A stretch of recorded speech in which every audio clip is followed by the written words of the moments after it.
sambil diskusi. Baik, Bismillahirrahmanirrahim. Assalamualaikum warahmatullahi wabarakatuh. Waalaikumsalam warahmatullahi wabarakatuh. Waalaikumsalam warahmatullahi wabarakatuh. Apa kabar rekan-rekan sekalian semuanya? Sehat semua? Ah, baik, sehat. Alhamdulillah sehat, Pak. Alhamdulillah sehat. Wakil, ketua kelasnya siapa? Pak Jujun ya? Pak Jujun ada? Udah masuk belum Pak Jujun? Pak Anwar? Pak Jujun. Total mahasiswanya berapa untuk satu kelas yang hari ini bergabung? 30 berapa ya? 30 35 lebih. bulan Wah, 35 luar bulan. biasa banyak. 33, Pak. 33. Iya, kurang lebih Artinya 33. ada 22 33. orang. Ada 23 orang yang sudah bisa hadir. Sambil dimulai aja ya untuk mempersingkat waktu karena kita sudah jam 18.41. Baik teman-teman semua, hari ini kita bertemu di kegiatan perkuliahan dengan saya sebagai dosen tamu dari STI Darul Falah. Yang mungkin pertama kali kenal ya dengan saya. Pertama kali juga bertemu dengan teman-teman semua karena beberapa agenda yang memang ada berkaitan dengan kerjasama antara STIT dengan STAI yang ada di Bandung dan yang di Bogor. Untuk pertama-tama kayaknya saya perlu perkenalkan terlebih dahulu ya.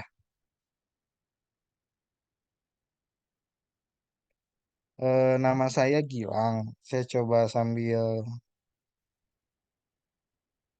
share ya, teman-teman semua. Coba.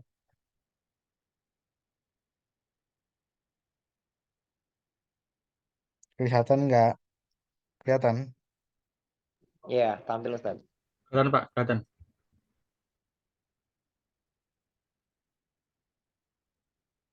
Kalau di full screen kelihatan nggak?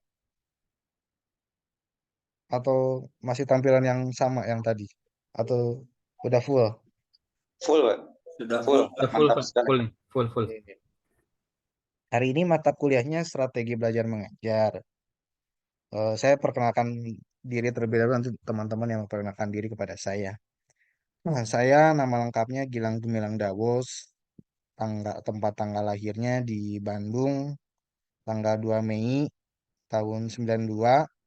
Saya saat ini bekerja sebagai dosen di STI Darul Falah sebagai di jurusan atau prodi PGMI. Untuk pendidikannya, saya S1-nya Administrasi Pendidikan di UPI, lulus tahun 2013. Yang S2-nya sama juga Administrasi Pendidikan UPI, lulus tahun 2016. Dan saat ini saya sedang menempuh pendidikan sama kayak teman-teman. Sama juga sebagai mahasiswa saat ini statusnya di Administrasi Pendidikan UPI. Masuk waktu itu tahun 2021. Ini udah berjalan 3 tahun. Teman-teman sekarang semester berapa? 4 Ustaz. 4, 5, Cepat Pak dosen. 4. Ya. Iya, masih jauh. Masih jauh pada saya. Wah, tinggal 2 tahun lagi lah. Kalau lancar. Iya, betul. Kalau lebih Doanya cepat, aja. setahun lagi. Iya. Ya Puyeng sama ya, lah. Kita puyeng. juga status mahasiswa. Saya juga udah 3 tahun ini kuliah nggak lulus-lulus ini nih. Sama dengan teman-teman sedang merintis, merasakan jadi status jadi mahasiswa. Alamat saya kalau misalnya teman-teman mau main, mau singgah ke Bandung, silakan. Saya di Komplek Geraha Batu Karang, Pesona Klaster 2, nomor 72A di Cipamokalan, Riung Bandung. Kalau teman-teman pernah lewat jalan Soekarno-Hatta, ada yang pernah ke Bandung belum? Kampung Bogor halaman Bandung kan saya, deket kampung kan? halaman. Hmm? Gimana Saya Pak di Andri? Cicalengka. Cicalengka. Cicalengka Ya. deket atau kenapa? Mau Sekarang lagi tepatnya di di Cicalengka. Cijapati, Cijapati. Sekarang lagi di Cicalengka Pak Kang Itu Andri. di Cilengsi, di Cilengsi. Pada Oh saya. lagi di Cilengsi. Hmm. Ngekos di sana aslinya di Cicalengka gitu. Itu di dia mah antos jantan warga dia. Gado Oh, Bojot tos jadi. jantan warga. Oh, alhamdulillah atuh. Ja- Jadi udah jadi warga Bogor ya, udah nikah di sana ya ternyata. Sudah punya anak? Sudah Di- pada saat sudah satu Ustaz. Alhamdulillah. Nanti nyusul lah, kayak saya jadi dua nanti. Yang lainnya sudah pada nikah atau masih banyak yang single-single di sini? Ada yang udah, Pak. Banyak yang single, Mayoritas Pak. Banyak yang yang single. Banyak yang single. single, Pak. Masya Allah. Terutama ahwatnya single semua, Pak. Waduh, yang Ahwat nanti suruh main ke Kecuali Bu STAI Nunung. kayaknya. Nah, kecuali Bu Nunung. Ersa single. Ersa mana Ersa? Ya sama, sama juga di kami pun sama. Mahasiswanya ada yang sudah menikah, ada yang belum, ya wajar lah. Mungkin ada kesempatan untuk memperoleh kesempatan untuk pendidikannya mungkin di usia-usia yang sudah menikah dan lain sebagainya. Dan juga yang dari fresh graduate langsung begitu. Kesempatan pendidikan tidak hanya bagi kaum pelajar yang langsung muda saja, tapi dari kita juga harus yang sudah berusia lanjut tetap harus mengikuti dunia pendidikan gitu. Nomor handphone saya sudah tertera di situ. Kalau teman-teman mau main, mau ngobrol, atau mau sharing, atau mungkin nanti bisa saya undang jadi sharing apa ya? Sharing mahasiswa mungkin ya. Sharing mahasiswa bisa mengikuti di situ. Nah, di STI silakan dicatat 085720505350. Sebelum kita mulai, saya pengen tahu dulu ini ke teman-teman. Saya stop dulu ya, biar kelihatan. Nah, eh, teman-teman ini jurusannya apa? PGMI atau KUR, pengembangan kurikulum ya? Satu lagi ya? Atau PAI? Ini MPI, Pak. Ada MPI. yang PGMI MPI, ada Pak. Oh, ini sama MP, MPI. Sama MPI PGMI. sama PGMI, PGMI. Pak. Campur. Kalau ini jurusan PGMI-nya. Iya. Oh, jurusan Ya, PGMI. campur, Pak. Ini Hmm? ini Gimana dua Pak prodi, Anwar? Pak. Ini dua prodi Campur. PGMI sama MPI. Oh, ini gabung. Gabung, Ada Pak. MPI sama PGMI. Iya. Sudah pada mengajar sebelumnya. Ada sebagian udah ngajar, Pak. Sudah mengajar jadi guru SD, Pak. Ya. Iya, ada yang Atau ada yang lain?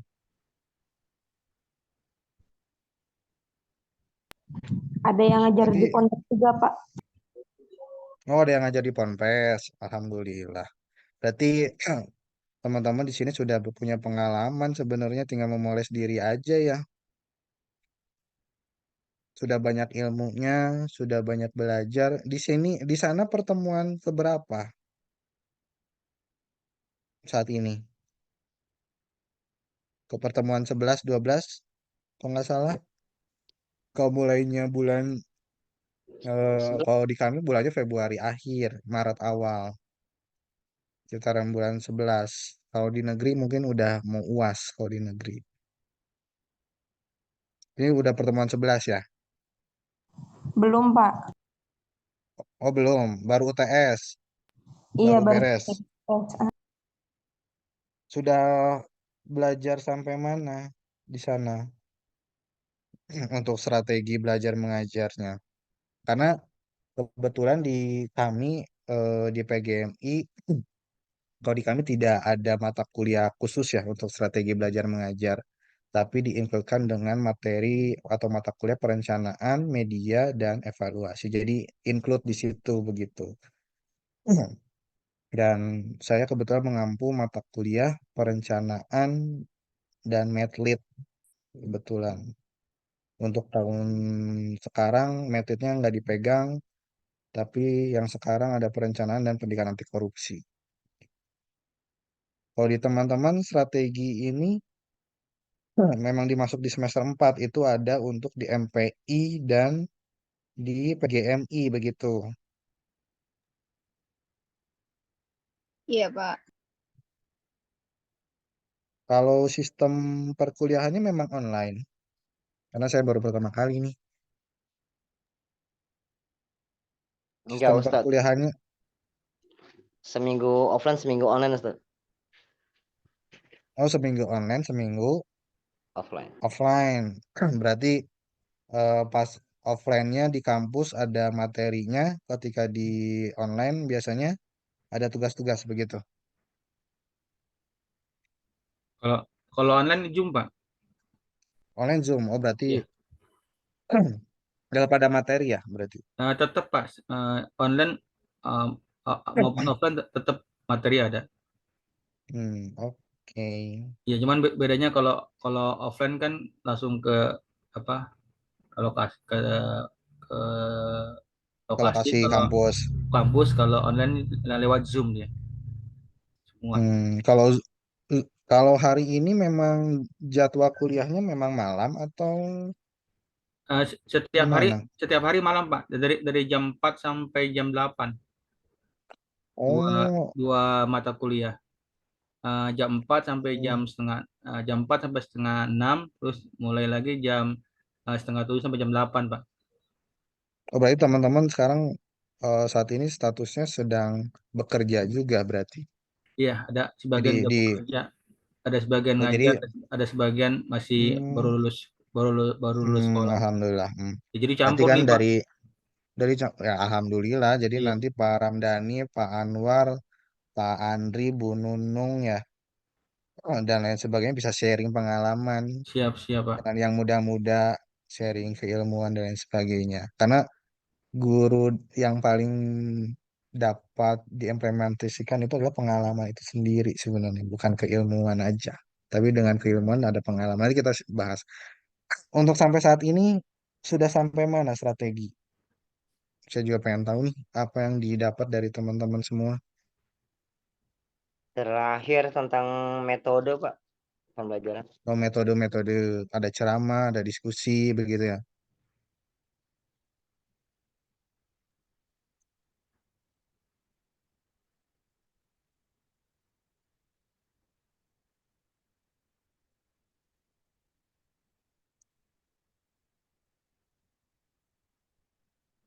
Oke, baik kita mulai langsung ke materi biar nanti teman-teman juga ada waktu untuk diskusi lebih panjang karena kita sudah memasuki hampir jam 7. Sesuai jadwal kita mau dari 18.30 sampai jam 20.00 ya, begitu. Saya mungkin lebih banyak ke flashback karena juga materi yang mungkin saya juga sudah pernah dibahas oleh dosennya teman-teman semua. Dosennya Bapak siapa atau Ibu siapa, mohon izin. Bu Anggi.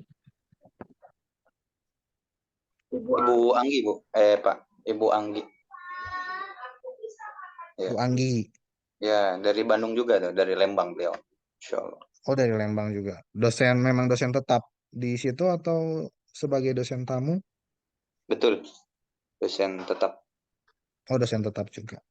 Jadi untuk saat ini mungkin saya juga hanya sedikit sharing dengan teman-teman mengulang pertemuan dari mungkin teman-teman sudah bahas lebih dalam ya dengan dosennya teman-teman sendiri.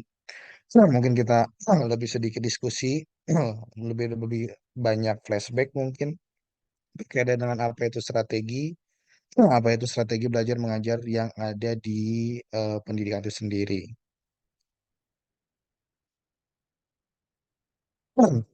Pengertian strategi belajar mengajar. Saya coba bagi empat. Yang pertama definisinya, komponen utamanya, fokus utama, dan tujuannya itu sendiri. Strategi belajar mengajar adalah rencana dan cara sistematis yang digunakan oleh guru untuk mencapai tujuan pembelajaran yang efektif dan efisien. Mungkin juga teman-teman pernah dengar ya arti kata strategi. Teman-teman pernah dengar apa itu strategi? Mungkin apa yang ada di benak teman-teman semua atau rekan-rekan semua, Bapak dan Ibu sekalian berkaitan dengan strategi. Kita flashback kembali.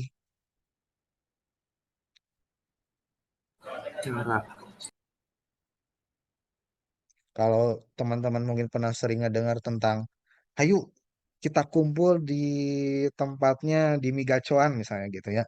Lokasinya strategis nih, gitu ya. Atau enggak, teman-teman pernah dengar mungkin rencana strategis. Atau mungkin yang bapak ibunya punya pengalaman atau punya relasi di TNI, ada namanya satu itu, saya ingat itu Pangkostrat namanya tuh. Panglima Komando Strategi. Nah, strategi itu biasanya apa itu? Kira-kira.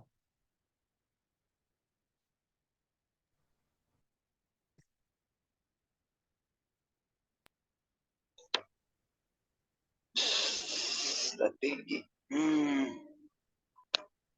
Perencanaan.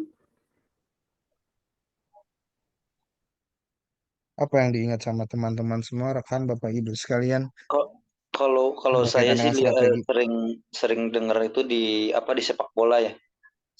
Ya, Adu strategi antar pelatih gitu ya. Nah, jadi ya, strategi itu ya menghasilkan gol kan. Jadi ketika ya, strategi Jose Mourinho dan juga strategi Pep Guardiola gitu diadu, ya terus dapatnya Pep Guardiola dengan skor 3-2, berarti yang bagus itu adalah strategi dari Pep Guardiola dengan 3-4-3 misalkan seperti itu. Artinya strategi itu apa namanya itu ya yang tadi saya sampaikan, perencanaan yang sistematis, bagaimana mencetak gol dengan mencetak gol dengan sebanyak-banyaknya gitu kan. Nah, ya, seperti itu betul. kalau itu demikian. Ya, makasih Pak Andri. Itu Pak Andri tadi menjelaskan tentang di sepak bola juga ada ya. Pada dasarnya memang strategi itu kan dibuatnya untuk mencapai tujuan gitu. Kalau saya ambil dari beberapa pengalaman saya coba cari beberapa kata berkaitan dengan strategi itu sendiri. Strategi memang biasanya dipakai untuk berperang, berperang gitu antara satu kubu dengan kubu, di mana strategi ini memformulasikan suatu langkah-langkah, suatu cara, suatu metode dengan memanfaatkan sumber daya untuk mencapai tujuan tertentu. Jadi ada tujuannya. Ketika kita punya tujuan, langkah-langkahnya bagaimana, caranya bagaimana, media yang kita dapat atau sumber daya yang kita punya itu seperti apa. Dan ini yang nanti dikerjakan secara sistematis. Kalau mungkin teman-teman di sini menonton bola, senang nonton Persib nggak, Kang Andri, Kang Ramdhani, Pak Sering Pak. ini nonton Persib lah gitu ya. Besok Iya, kan ada final gitu ya. final. Nah, strateginya kan biasanya suka itu yang tadi dijelaskan ada Pep Guardiola, ada siapa? Jose Mourinho, biasanya kan pelatih gitu. Nah, biasanya strategi itu dilakukan oleh siapa? Oleh pelatihnya. Kalau misalnya di guru, itu biasanya kalau misalnya di pembelajaran itu biasanya dilakukan oleh guru. Di strategi belajar mengajar. Tapi kalau misalnya di bagian militer, biasanya itu ada komandannya, ada komandonya. Maka dari itu, yang biasanya kita lakukan dari strategi adalah bagaimana cara memimpin supaya rencana dan rencana dan langkah-langkah yang kita tuju itu bisa tercapai sesuai dengan apa yang kita inginkan. Jadi pada dasarnya adalah strategi ini ada seperangkat rencana yang disusun secara sistematis untuk mencapai tujuan.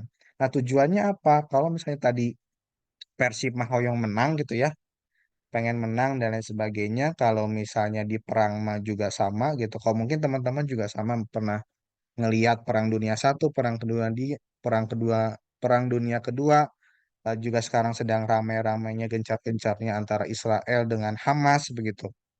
Nah, semuanya punya strategi, semuanya punya cara untuk mengalahkan satu sama lain gitu. Tapi pada dasarnya ketika rencana yang sistematis ini tidak dikomandoi, maka juga rencana ini tidak akan berjalan lancar. Dan ketika rencana ini dikomandoi oleh si pemimpin tersebut, maka komando ini atau perintah ini akan berjalan dengan lancar. Maka dari itu, strategi tidak terlepas dari cara memimpin pada dasarnya. Cara memimpin seorang untuk mencapai tujuan tersebut. Gimana cara memimpin? Kalau misalnya kita di dalam pendidikan, mungkin kita fokuskan kepada kita komparatifkan dengan militer itu sendiri. Kalau militer kan pengen mengalahkan musuh begitu ya. Antara di sepak bola juga sama gitu, pengen mengalahkan musuh gitu. Kita mencari formasi yang tepat apakah 4-4-2 atau 3-5-2 atau 4-3-3. Yang penting pada dasarnya adalah kita bermain taktik, bermain style, bermain gaya gitu. Nah, gaya itu yang nanti kita komparatifkan dengan pendidikan. gaya ini yang akan dipimpin oleh seorang guru, taktik ini akan dipimpin oleh seorang guru untuk mencapai apa? Untuk mencapai kemenangan. Kalau misalnya sekarang kita punya sumber daya Messi, Ronaldo, Messi, Ronaldo tuh siapa lagi? Cross gitu ya. Backnya siapa? Thiago Silva atau misalnya sekarang backnya di Persib itu di Kuipers gitu ya. Teman-teman mungkin tahu dan lain sebagainya. Itu kan punya sumber daya masing-masing ya. Dari tingginya, lalu apalagi dari skillnya, kemampuan, lalu juga dari lompatannya, dari cara mengumpannya dan lain sebagainya. Nah, itu taktik-taktik yang nanti dimanfaatkan oleh si sang pelatih. Kalau kita itu taktik-taktik cara-cara yang dimanfaatkan oleh seorang guru bagaimana mengatur pembelajaran yang ada di kelas dengan memanfaatkan sumber daya tadi. Kalau perang kita menggunakan tank, lalu menggunakan apa?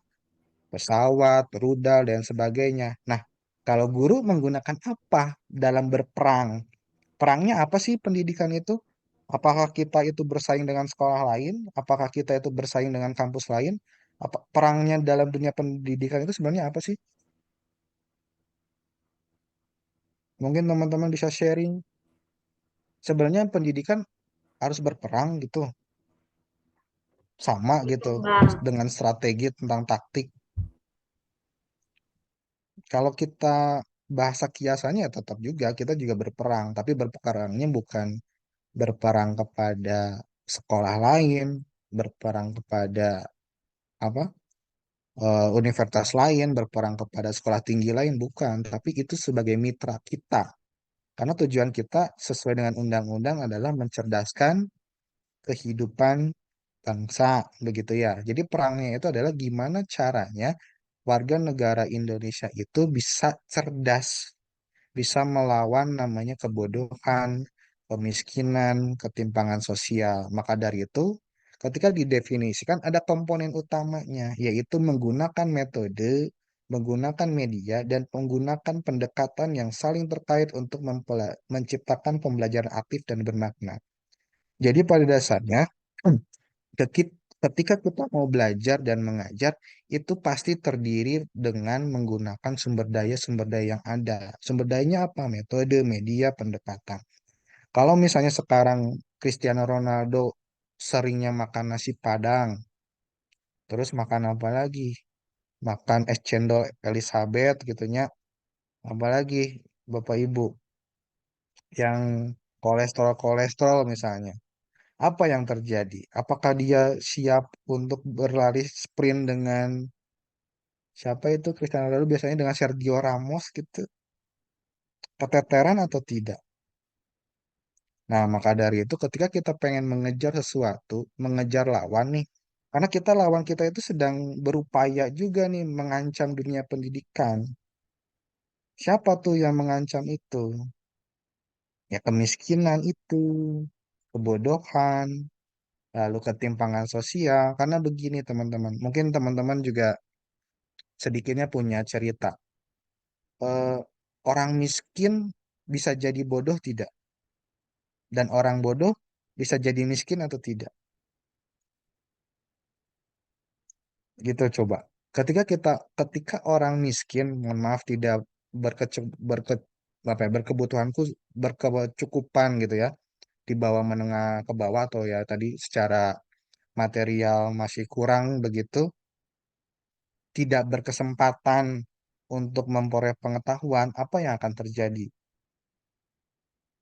Yang akan terjadi adalah ketidaksempatan meraih ilmu yang lebih tinggi begitu. Kayak sekarang sedang viral UKT yang sampai saat ini naik terus-menerus begitu ya, yang akhirnya membuat para mahasiswa itu demo. Ya ibaratnya kita itu eh, tidak, kalau menengah ke bawah tidak bisa atau tidak sempat menimba ilmu yang lebih tinggi karena ternyata pendidikan lebih tinggi itu sebutnya tersier gitu ya. Kan ada primer, ada sekunder, ada tersier. Masih ingat ya?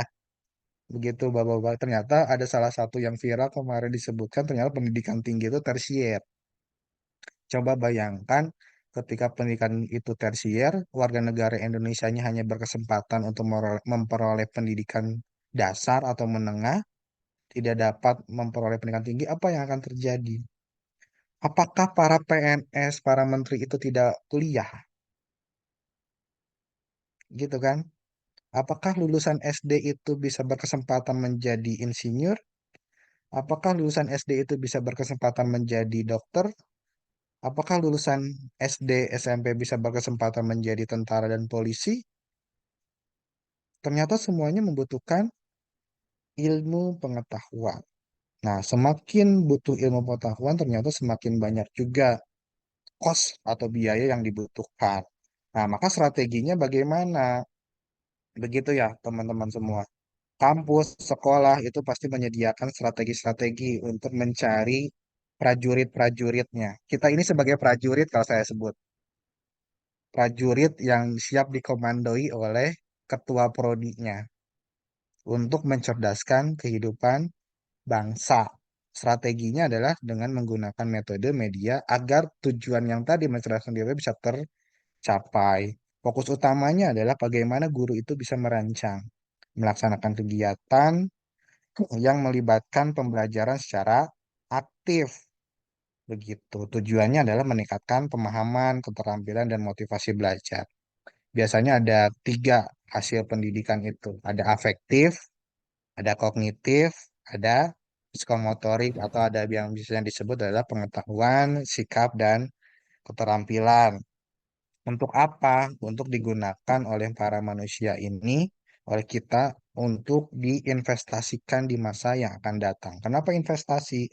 Karena ilmu ini akan dipakai sampai akhir hayatnya teman-teman semua. Maka dari itu ini sebagai investasi, pendidikan ini sebagai investasi untuk apa? Untuk teman-teman biar paham, biar terampil, dan mempunyai sikap agar cerdas bangsanya, cerdas kehidupannya. Begitu.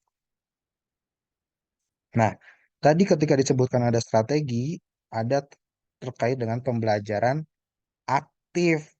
Apa itu aktif? Pecicilan. Tahu teman-teman pecicilan nggak? Apakah Ya, aktif Pak. itu pecicilan atau aktif teh? Ih, dia mah WA-nya nggak aktif gitu. Apa yang kayak gimana sih sebenarnya aktif itu? Coba. Aktif itu Menggunakan yang dapat. pikiran, Pak. Aktif itu Nah, menggunakan pikiran lalu diungkapkan, lalu didiskusikan, gitu, Pak. Eh, oke. Aktif ya. itu adalah satu koneksi ya. Satu koneksi antara yang menyampai sama yang disampaikan. Kalau misalnya bahasanya adalah antara yang menyampaikan informasi dengan penerimanya. Kalau kita hanya memberikan pesan saja, terus checklist satu, itu nggak aktif pada dasarnya. Pasif, karena dia hanya menyampaikan saja. Nah, maka dari itu ada namanya aktif atau timbal balik satu satu dengan satu yang lainnya yang biasanya disebut antara pembelajaran, antara interaksi antara belajar dengan mengajar. Mengajar itu menyampaikan informasi, belajar itu menerima informasi. Nah, itu yang disebut nanti active learning. Ketika saya mendengar, terkadang saya lupa. Bahasa dosen mungkin masuk kuping kanan, keluar ke kuping kiri gitu ya. Teman-teman itu mungkin ya sama juga gitu. Tadi teh naunya strategi teh. Aduh, apa ya begitunya? Karena mendengar saja. Dan saya juga kadang sama gitu ketika mendengar teh apa tadi yang disampaikan oleh dosen saya si Prof eta teh nyampai ke naon begitu. Karena saya cuman mendengar saja. Tapi ketika saya sudah mendengar lalu saya melihat, biasanya saya sudah mengingat tuh dikit-dikit gitu. Ih, tadi teh si Prof mukanya kayaknya sedang apa gitu. Nah, biasanya suka seperti itu. Jadi, ketika saya sudah mendengar informasi dan melihat informasi tersebut, biasanya saya masih bisa mengingat-ingat gitu. Mungkin teman-teman bisa mengingat dulu atau tadi makan atau kemarin mungkin makan apa pagi hari? Makan ada ayam geprek, apa bolu lapis, roti unyil. Saya kangen itu sama itu. Kalau di sini mah ayah lotek gitunya, ayah wajit dan lain sebagainya. Tapi di sana karena khasnya itu roti unyil, tales, bolu talas teh nu warna ungu, sama apa lagi ya saya pernah sekarang teh lupa lagi. Dan begitu. Jadi apa yang ketika saya dengar, lalu saya lihat biasanya saya masih ingat. Nah, ketika sudah saya dengar, saya lihat, dan saya mendiskusikan, biasanya saya mengerti. Pak Andri biasanya sedang, tadi teh Persib teh kumahanya nonton gitu. Tadi nu ngagokeun teh saha, ayo coba ngedenger teh. Tadi ngagokeun saha, Ciro. Ciro teh nu mananya? Ketika udah lihat, oh Ciro teh nu jangkung-jangkung nomor 8.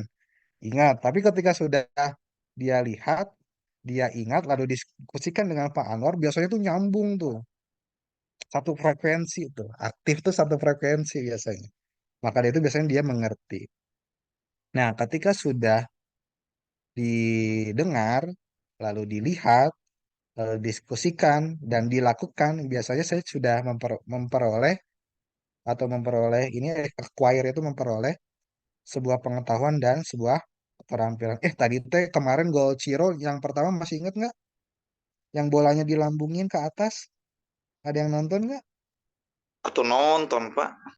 Nah, nonton kan inget tuh. Saya ingat, saya nonton, saya diskusi dengan Nunobar. Makanya saya sampai sekarang ingat cara ngegolin si Ciro-nya.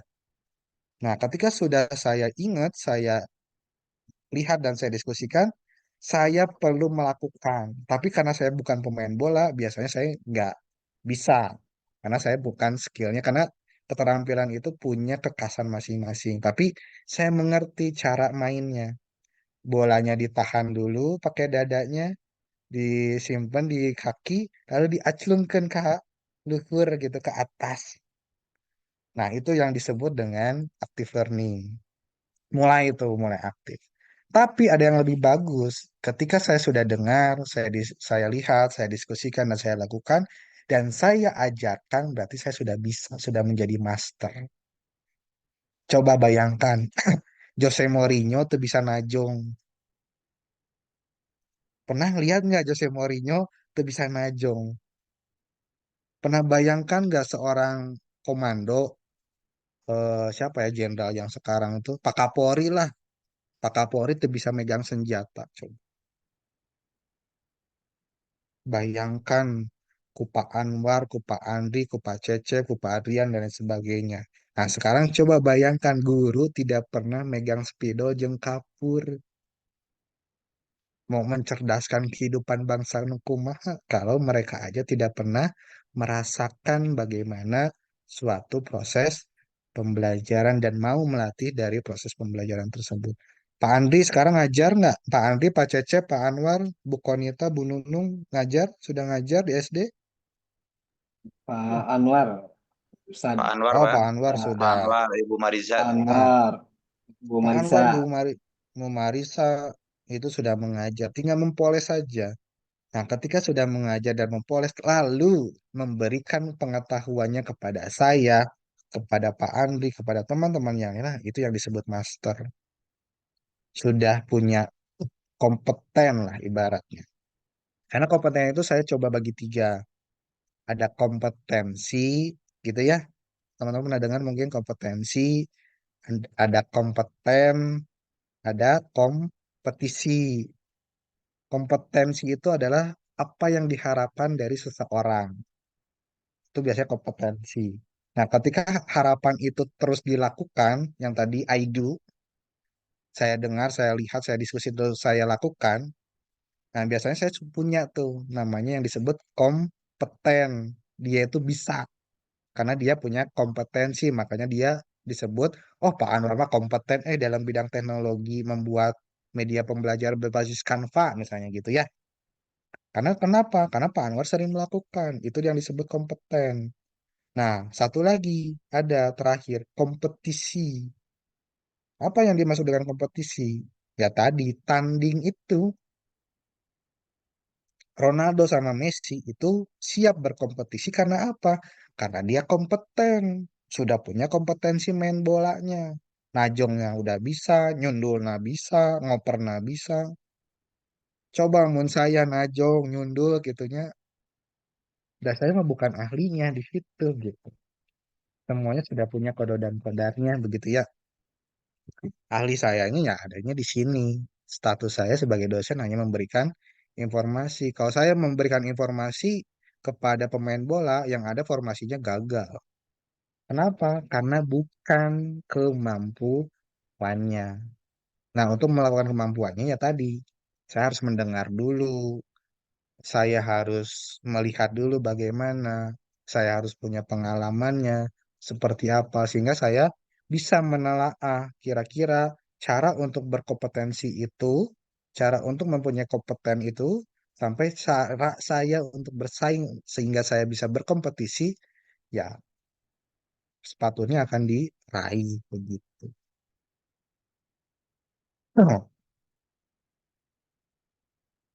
Nah, mengapa belajar aktif? Otak itu seperti komputer, perlu di-on, perlu software untuk interpretasi datanya.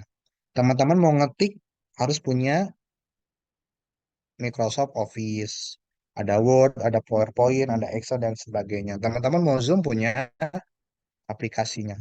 Dan ini perlu di-save. Maksudnya perlu di-save apa? Disimpan. Simpan ini nanti sebagai memori. Ih, saya kenal nih dengan Pak Cecep di STIT.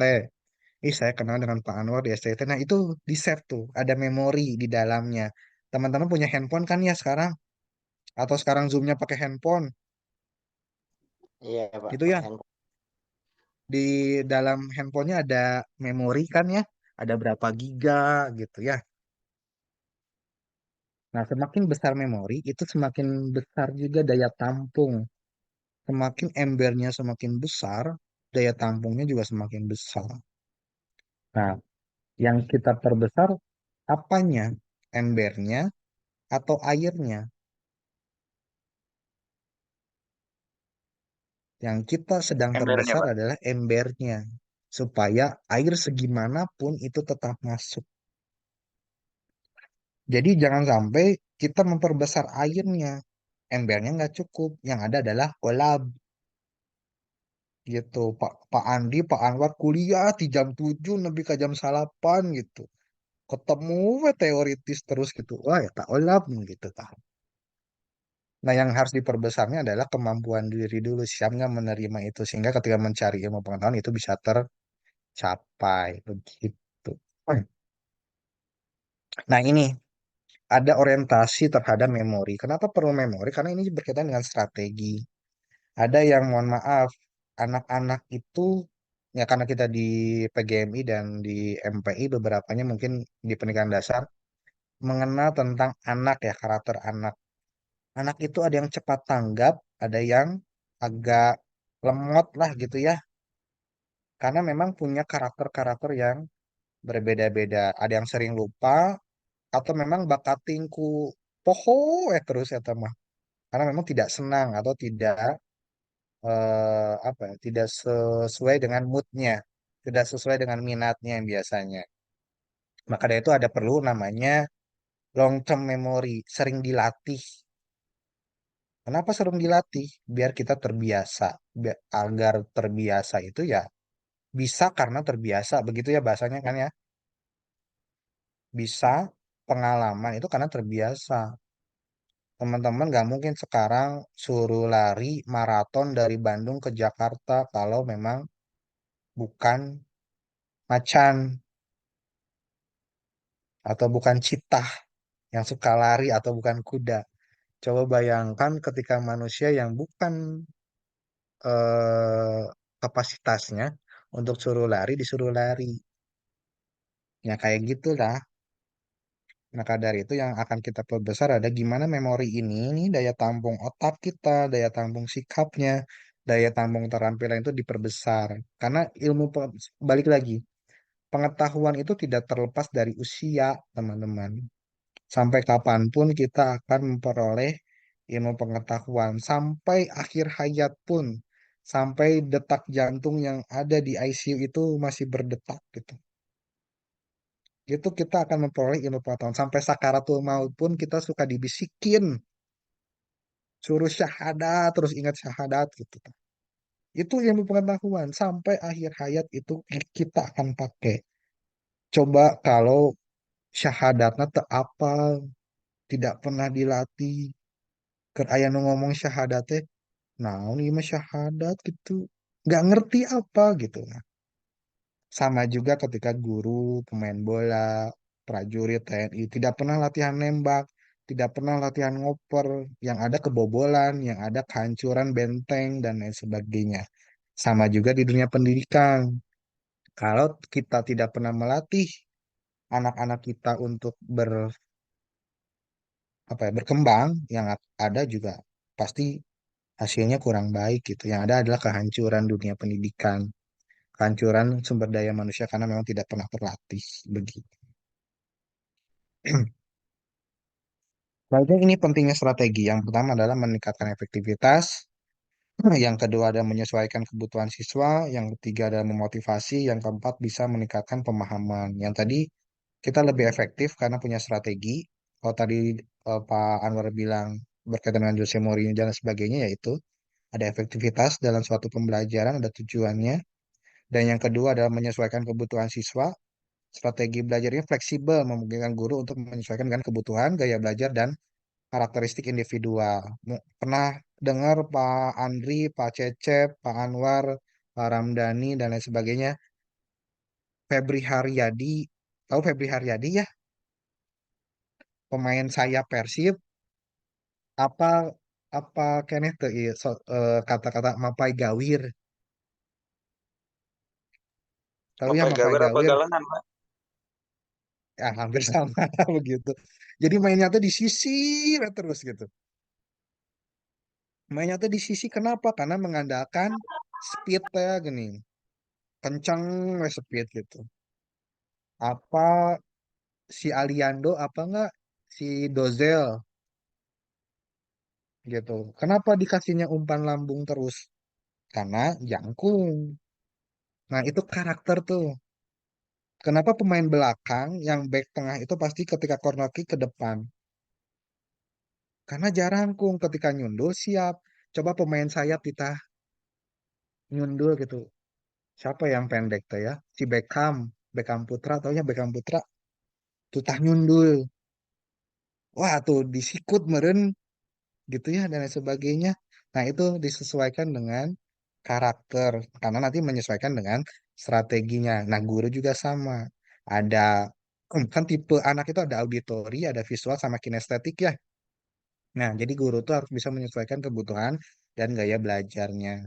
Yang ketiga itu bisa memotivasi siswa sama juga dengan strategi. Oh, saya senang nih dengan strategi umpan lambung. Saya senang dengan strategi counter attack dan lain sebagainya. Nah, itu biasanya terlibat aktif juga. Yang ketiga adalah pemahaman konsepnya bisa lebih mendalam dan bermakna. Prinsipnya, strategi ini harus berpusat pada siswa sesuai dengan kebutuhan dan karakteristik, memfasilitasi partisipasi aktif dan mendorong pengembangan potensi. Yang kedua, dimulai dengan pembelajaran yang interaktif, interaksi dua arah antara guru dengan siswa, serta antara siswa dengan siswa. Jadi pelatih itu harus, ya gitu ya, pelatih bola itu harus bisa berinteraksi dengan si pemainnya. Pemain juga harus bisa berinteraksi dengan pemain yang lainnya, sehingga ada keterlibatan, oper mengoper lah gitu. Apa maksud oper mengoper? Kalau di dalam dunia pendidikan, mengoper informasi antara Pak Andri dengan Pak Anwar itu saling bergabung, berkolaboratif untuk menukar ide-ide yang mendukung dalam proses pembelajaran. Yang ketiga adalah menggunakan media pembelajaran yang beragam seperti teknologi, alat peraga, dan sumber belajar. Di sepak bola juga sama, teknologinya ada bajunya yang mudah menyerap keringat, lalu juga sepatu ya, sepatu yang ringan, poolnya dan lain sebagainya. Nah, di kita juga guru sama. Kita menggunakan PowerPoint, kita menggunakan Canva, lalu juga menggunakan alat peraga, menggunakan apalagi tuh kalau di IPA ada torso gitu ya, alat peraga IPA dan lain sebagainya. Dan ini bisa meningkatkan pemahaman dan menarik minat siswa itu sendiri. Metode pembelajarannya, nah tadi yang disampaikan mungkin kemarin sudah disampaikan ada apa? Mungkin Bu dosen sudah menyampaikan itu terkait dengan pembelajaran berbasis masalah atau problem solving. problem based learning, ada project based learning, gimana merancang dan melaksanakan project. Yang ketiga adalah pembelajaran inquiry.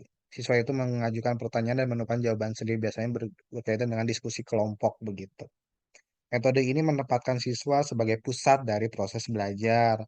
Berbagai pendekatan seperti pembelajaran berbasis masalah, berbasis proyek, dan berbasis inquiry yang ikut terlibat secara aktif, berpikir kritis, dan bisa memecahkan masalah secara kolaboratif. Jadi pembelajaran sekarang pembelajaran yang berbasisnya kolaboratif, bukan hanya antar individu saja, tapi bisa menarik interaksi dengan teman-teman yang lainnya. Makanya biasanya dibentuk dengan kelompok-kelompok, lalu juga studi field atau studi tour gitu ya, supaya anak-anak itu bisa mendapatkan informasi yang nyata begitu. Tetapi ketika pembelajaran berbasis masalah, pembelajaran berbasis proyek dan inquiry ini biasanya membutuhkan media yang cukup banyak atau anggaran yang cukup besar, karena kita perlu media-media yang cukup wah. Ibaratnya kan begini ya, kalau misalnya kita pengen berbasis proyek itu biasanya membuat sesuatu. Nah, membuat sesuatu itu ketika di SD yang menggunakan dana BOS, biasanya operasional sekolahnya itu sedikit dananya. Mungkin Pak, Bapak-bapak, Ibu-ibu yang pernah mengajar mengertilah tentang dana BOS. Operasionalnya aja sedikit, gurunya aja untuk menggaji guru aja gitu ya. Secara kesejahteraan aja masih sedikit, apalagi mau membuat pembelajaran berbasis proyek, pembelajaran berbasis masalah itu biasanya menggunakan media-media yang cukup banyak dan menganggarkan anggaran atau biaya yang cukup besar. Peran guru di dalam strategi ini biasanya menjadi fasilitator, jadi membantu siswa, bukan teacher lagi, bukan kayak kita nyuapin makanan, bukan gitu. Tapi membantu menyediakan makanan dan melihat, membimbing. Ayo makan nak, tangan kanan. Nah kayak gitu. Jadi bukan nyuapin lagi, tapi membimbing. Atau makan bersama. Jadi agar si anak ini bisa menyediakan sumber belajar dan lingkungan pembelajaran yang kondusif. Jadi kita itu terlibat di dalam suatu pembelajaran yang akhirnya menjadi rekan, bukan menjadi apa ya sebutnya ya, atas itu begitu. Bukan jadi atasan gitu. Yang kedua adalah sebagai pembimbing, biasanya memberikan motivasi, mengarahkan untuk mencapai tujuan, lalu juga menyajikan materi, karena pada dasarnya guru harus menyampaikan terlebih dahulu supaya memberikan informasi yang jelas, menarik, dan mudah dipahami. Nah, peranan siswa dalam strategi ini adalah bagaimana mempartisipasikan secara aktif, tanggung jawab pembelajaran. Ada kan biasanya teman-teman mungkin pernah mendengar hetagogi. Ada pedagogi, ada andragogi sama hetagogi. Hetagogi itu dia sudah tanggung jawab belajar secara mandiri. Jadi bukan lagi kepada pedagogik. Pedagogik ada membelajar kepada anak, tapi wujudnya nanti adalah hetagogi. Dia itu bisa belajar secara mandiri. Walaupun dasarnya ada di pedagogik. Gak mungkin dia bisa hetagogi dulu gitu tanpa didasari oleh pedagogi. Gak mungkin si anak itu bisa lari langsung ketika lahir 1 bulan geus lompat. Itunya gak mungkin 1 tahun itu bisa langsung makan gitu. Pasti diajarkan terlebih dahulu. Ketika sudah diajarkan, sudah minat, nah hetagoginya sudah muncul, kemandirian belajarnya sudah ada. Yang ketiga adalah kolaborasi. Siswa ini harus mampu bekerjasama dengan teman-teman kelompoknya, dengan yang lain untuk berbagi pengetahuan dan sumber belajar.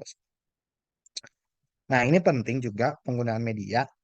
Penggunaan media ini bisa meningkatkan efektivitas. Begitu. Media ini bisa dapat menarik minat dan perhatian supaya anak-anak itu bisa memahami materinya bisa lebih baik, lebih cepat, dan lebih tanggap. Nah, maka dari itu, guru harus memilih media yang sesuai dengan tujuan pembelajarannya, karakteristiknya, dan materi yang akan disampaikan. Medianya ada visual, audio, atau audiovisual yang dapat menciptakan pembelajaran yang interaktif. Tapi pada dasarnya media ini disesuaikan dengan kebutuhan ya, teman-teman. Jadi tidak memaksakan dan juga tidak acuh. Maksudnya adalah tidak memaksakan sumber daya karena kebutuhan sekolah mungkin besar dan gak acuh juga. Yang penting geus menu aya we gitu. Jangan juga, tapi kita juga harus kreatif gitu. Evaluasi dan umpan balik dari sebuah strategi adalah untuk mengukur keberhasilan siswa. Kalau di pelatih itu ada strategi 4-4-3 lalu diubah gitu ya, ada counter attack, ada position game dan lain sebagainya. Nah, itu untuk mengukur kira-kira berhasil nggak sih strategi ini dan kita bisa mengidentifikasi kekuatan dan kelemahan. Nah, maksudnya adalah ketika kita tahu strategi ini baik atau tidak, itu bisa mencapai keberhasilan atau tidaknya dilihat dari proses pencapaian dan proses penilaian itu sendiri. Yang kedua adalah umpan balik yang konstruktif. Ini memberikan informasi kepada siswa tentang pembelajaran mereka supaya memahami kinerja dan pendorong perbaikan. Biasanya kan ada pelatih yang sok manggil ya, pelatih yang manggil si misalnya pengen ada pergantian pemain gitu ya. Nah, biasanya si Beckham atau si Febri itu sok dipanggil lah. Formasinya jadi kieu, engke umpan kieu kieu kieu, kieu. Nah, itu biasanya supaya ada umpan konstruktifnya begitu. Dan ada juga peranan siswa. Ini memiliki peranan sebagai evaluasi. Mereka harus terlibat secara refleksi diri, menilai diri untuk kemajuan mereka. Jadi kalau misalnya ada bobotoh, nusok, apa sih sebutnya teh, ngasih saran gitu ya, jangan gemper gitu. Tapi juga evaluasi diri maksudnya tuh. Febri yang kemarin kan sok di, mohon bahasa ini mah dibully lah ya di media sosial. Nah, dia itu harus bisa menilai diri supaya apa? Supaya dia itu mengevaluasi dan meningkatkan keterampilannya supaya yang tadi bersaing itu penting begitu. Yang terakhir ada peran guru bertanggung jawab untuk memberikan umpan balik yang konstruktif dan mendorong siswa untuk terlibat dalam proses evaluasi. Jadi evaluasi ini ada dua peran, perannya siswa, perannya guru, atau peran pemain sama peran pelatih supaya nanti di kemudian hari karena pembelajaran itu berlangsung gitu ya, ya kita itu kayak sistem liga lah. Maksudnya sistem liga ada awalan, ada akhiran. Nah, siapa yang akan berlomba-lomba terhadap menang juara ya itu. Nah, tantangannya, hambatannya ada variasi latar belakangnya, ada tadi keterbatasan sumber daya ya, minimnya fasilitas, anggaran, jumlah siswa juga, ada perubahan teknologi. Mungkin dulu kita cuma make zaman saya mah, tahu nggak make OHP, pernah ada yang pernah pakai OHP, jadi si kita tuh bikin satu tulisan gambar di kertas yang suka pakai apa cover lakban gitu ya, yang kertas bening ditulis terus disimpan baru disorot gitu. Sekarang udah pakai teknologi, gampang gitu. Mungkin zaman saya masih ada HP. Kalau sekarang udah pakai infocus sudah enak gitu. Lalu yang keempat adalah resistensi terhadap perubahan. Biasanya perubahan strategi ini seringkali menemui resistensi dari guru maupun siswa yang terbiasa dengan metode konvensional atau juga biasanya perubahan kebijakan.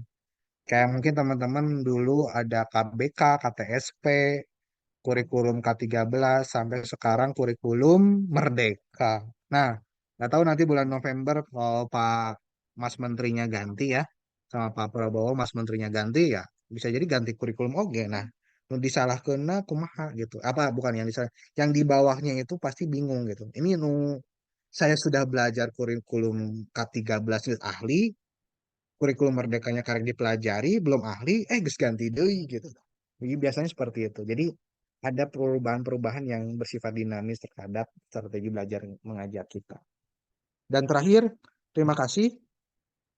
Waktu kita 19.33, mungkin ada waktu sekitar 20 menitan atau 15 menit bagi teman-teman dengan saya sharing berkaitan dengan strategi belajar tadi. Mungkin itu dari saya. Silahkan bagi teman-teman yang ingin diskusi. Mudah-mudahan tadi ya kita bisa berbagi ilmu. Mungkin juga ilmunya bukan dari saya saja, tapi dengan teman-teman yang lainnya. Maka dari itu saya sebagai fasilitator aja, begitu kan? Mudah-mudahan kita bisa berkolaborasi. Gitu.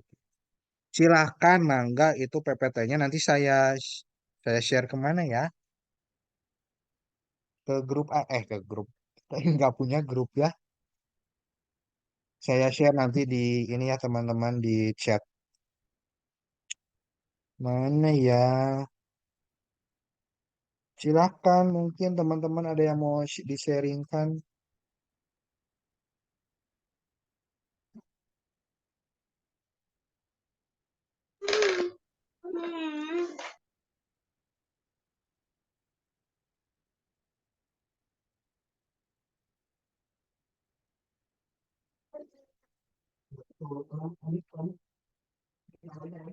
Halo, Usa.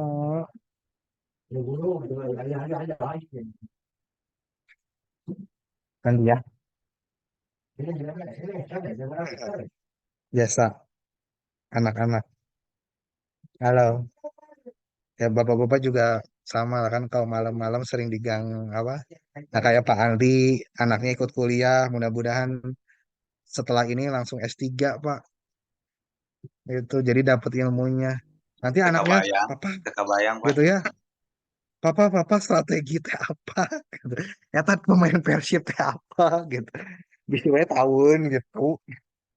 Mungkin karena dia lihat, dia dengar gitu. Silakan mungkin kalau ada yang ingin diskusi atau boleh diskusi materi boleh, diskusi yang lain juga boleh, mangga. Mudah-mudahan saya bisa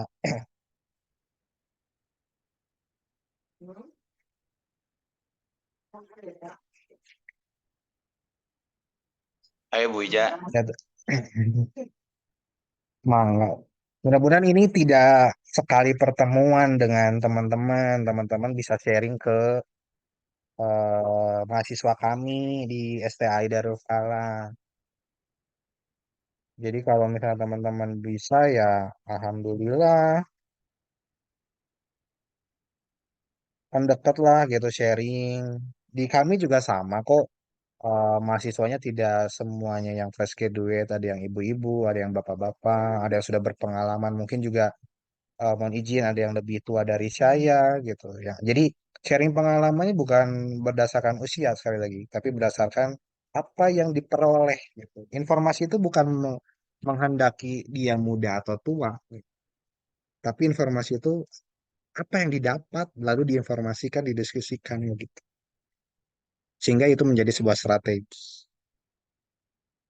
Ya, yang tadi saya sudah bilang ya, ini hanya flashback teman-teman semua.